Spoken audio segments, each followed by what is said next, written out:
Semua orang pasti sering ataupun pernah mengalami yang namanya stres, dan itu adalah hal yang wajar. Tapi bagaimana kita menghadapinya itu yang akan menentukan segalanya. Nah, di video ini kita akan membahas coping mechanism, strategi sehat versus tidak sehat untuk mengatasi stres. Menurut American Psychological Association, stres adalah respon tubuh saat kita merasa tertekan atau terancam, baik dari luar maupun dalam diri sendiri. Penyebabnya bisa macam-macam seperti tugas numpuk, tekanan sosial, dan lain-lain. Sekarang mari kita bahas mengenai coping mechanism. Coping mechanism adalah cara kita merespon stres atau tekanan emosional. Psikologi membaginya menjadi dua, yaitu adaptif atau sehat dan maladaptif atau tidak sehat. Bedanya apa sih? Yang satu bikin kita kuat dalam jangka panjang dan yang lainnya cuma bikin legakan sesaat tapi berbahaya.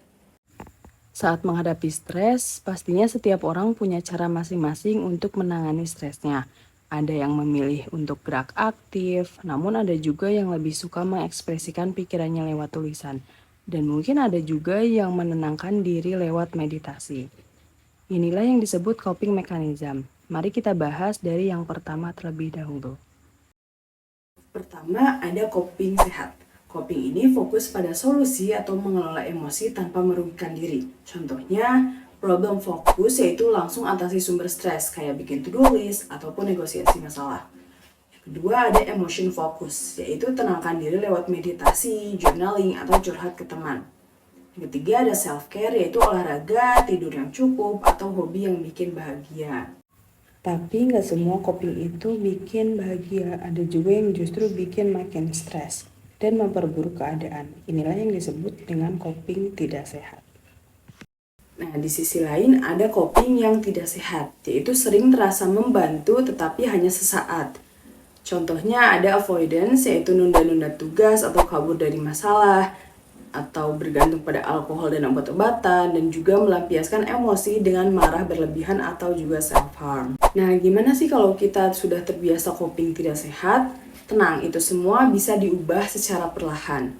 Bisa dicoba dengan awareness atau akui kalau strategimu selama ini merugikan.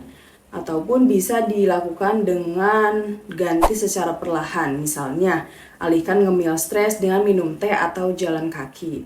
Yang ketiga ada cari support, yaitu konseling atau grup komunitas itu sangat bisa membantu untuk membangun kebiasaan baru. Nah, itu tadi macam-macam dari coping stres. Semoga bisa membantu untuk menambah pengetahuan kita. Stres nggak bisa dihindari, tapi kamu bisa memilih cara yang tepat untuk menghadapinya. Ingat, coping mechanism yang sehat bukan tanda kelemahan, tapi bukti kamu sayang sama diri sendiri. Take care of your mental health, you matter.